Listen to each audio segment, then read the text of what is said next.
Da li znate šta je kolobotnica, češkek ili gunguljoš? U pitanju su tradicionalna jela planinskih krajeva Crne Gore koje možete pronaći u publikaciji Gorska trpeza.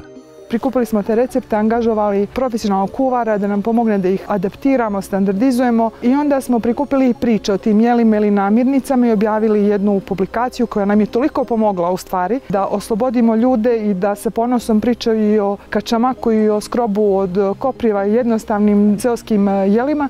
Ta publikacija je došla nekako na radar Gurmana Awards komisiji žiriju koji je tu našu publikaciju proglasio za najbolje ostvarenje 2021. u gastroturizmu. Gorska trpeza, sa planina sa ljubavlju uz podršku Evropske unije.